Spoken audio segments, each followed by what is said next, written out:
तमाम बिरादरान वतन और पूरे आलम इंसान को मेरा आदाब अर्ज़। आज मेरे पास एक वीडियो आया है नोएडा बोटानिकल गार्डन से। तो नोएडा बोटानिकल गार्डन में कोई हमारे ईमान वाले भाई नमाज़ पढ़ रहे थे, यानी कि सीढ़ी से पहले, एंट्री से पहले कोने में एक तरफ नमाज़ पढ़ रहे हैं और वहीं किनारे पे जो है एक फ़कीर भी है। तो किसी ने वीडियो बनाया जिनके दिल में नफरत भरी हुई थी कि देखो इनको कोई रोकने वाला नहीं है और देखो यहाँ नमाज पढ़ रहे हैं, यहाँ नमाज पढ़ने की परमिशन किसने दी। भाई मेरे प्यारे, पहली बात तो ये आप समझने की कोशिश कीजिए, वो जो नमाज पढ़ रहे हैं वो एक साइड में पढ़ रहे हैं। किसी को अगर मान लीजिए कोई हाजत ही हो जाए, कोई तकलीफ हो जाए, तो इतनी देर तो वहां खड़े होने में गुजार देगा बेचारा। किसी के सर में दर्द हो जाए या किसी को और परेशानी हो जाए या कोई थक जाए तो बैठेगा, साइड में ही बैठेगा कहीं ना कहीं।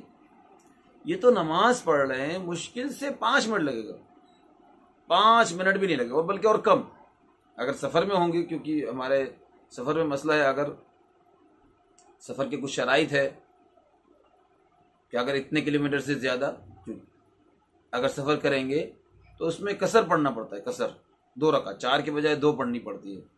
तो मुश्किल से 2-3 मिनट का है। आप जरा अपने नफरत के ऐनक को हटाइए। किसी शख्स को थकान हो जाए, कोई थक जाए, तो अपना ब्रीफकेस रख के कहीं बैठेगा या नहीं? उसे मना करोगे आप? कहीं पे भी बैठ सकता है वो। हाँ, ये जरूरी है कि उसे साइड में बैठना जरूरी है। अगर सड़क में, बीच रोड में अगर बैठ रहा है या बीच रोड में कोई गाड़ी रोक कर रेस्ट कर रहा है तो सही नहीं है। लेकिन अगर साइड में कोई गाड़ी रोक सकता है, साइड में कोई बैग रख के बैठ सकता है, तो फिर क्या दिक्कत है आपको?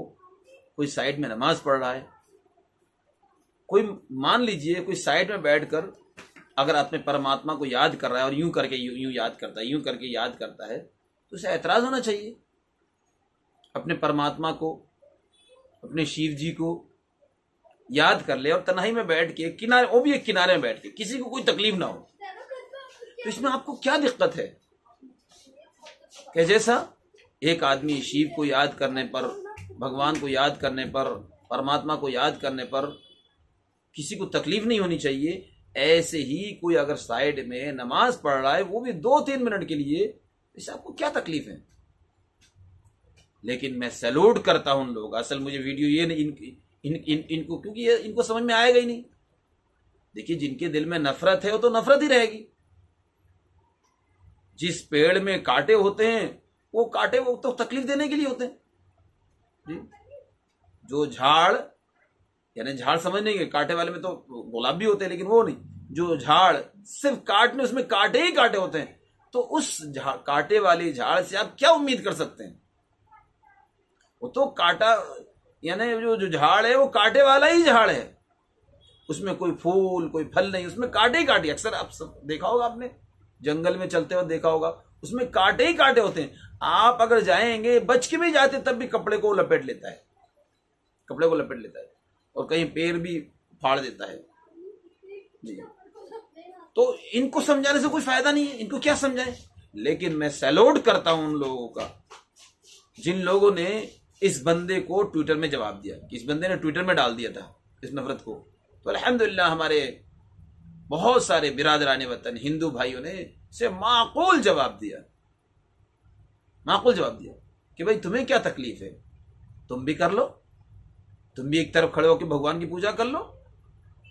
तुमसे ये तौफीक तो हुई नहीं, जो फकीर है उसको कुछ दे दो। बस तुम्हें रात में शोर मचाना, लोगों को परेशान करना और लोगों का जहन खराब करने के लिए तुमने वीडियो बना दिया। तुम्हें किसने परमिशन दी? और मैं दोबारा सैल्यूट करता हूं हमारे पुलिस वालों का।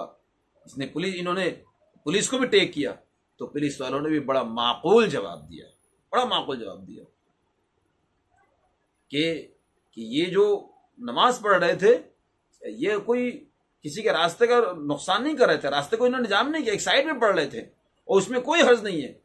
साइड में थोड़ी देर के लिए अगर कोई नमाज पढ़ ले, ऐसा है जैसे कि कोई रेस्ट ले रहा है, रेस्ट कर रहा है, थक गया और थक के ब्रीफ केस रख अपना लगे रखे कहीं, वो तो 5-10 मिनट रेस्ट करता है कम से कम। तो इसमें क्या दिक्कत है? कोई आदमी साइड में नमाज पढ़ रहा है, जिसने ये वीडियो बनाया, इस तरह वीडियो बनाने की किसी तरह की इजाजत नहीं है, किसी को परमिशन नहीं है कि वो नफरत फैलाए। मैं फिर दोबारा सैल्यूट करता हूं अपने उन पुलिस वालों का जिन लोगों ने ये माकूल जवाब दिया। इसलिए मेरी तमाम कम्युनिटी के लोगों से दरख्वास्त है, आप पुलिस वालों को अप्रिशिएट कीजिए, पुलिस वालों को अप्रिशिएट कीजिए। अगर आप पुलिस वालों को अप्रिशिएट नहीं करेंगे तो फिर क्या सोचेंगे, भाई हम अच्छे काम करते हैं तब भी बदनाम है, और किसी मजबूरी की वजह से, किसी दबाव की वजह से हमें कोई एक्शन लेना पड़ता है किसी मसलहतन, और वहां जाहिर बात है किसी के हक में जाएगा, किसी के ना हक पे जाएगा। जाहिर बात है पर बहुत सारी जिम्मेदारी हालात को काबू करने के लिए तो भी बदनामी है। तो भाई जो मर्जी है करो, जहां अपना नफा है वहां उसी करो। तो इसलिए जहां हमारे पुलिस वाले अच्छे काम करते हैं वहां सब उनको कॉन्ग्रेचुलेट कीजिए, उनको अप्रिशिएट कीजिए। इससे क्या होगा, हमारे मुल्क के अंदर नफरत खत्म होगा और इंसाफ कायम होगा। मैं फिर तीसरी मर्तबा मैं उन लोगों को भी बधाई देता हूं, उन लोगों का भी अप्रिशिएट करता हूं जिन लोगों ने ट्विटर पे माकूल जवाब दिया। अल्लाह ताला आप लोगों की उम्र में बरकत अता फरमाए, आप लोगों के बच्चे को नेक स्वाले बनाए, आप लोगों को दीन दुगनी चौगनी तरक्की अता फरमाए। अल्लाह करे हमारे मुल्क को तमाम शरपसंदों से हिफाजत फरमाए, हमारे मुल्क में अमन व आमान कायम फरमाए। अदाब अर्ज़।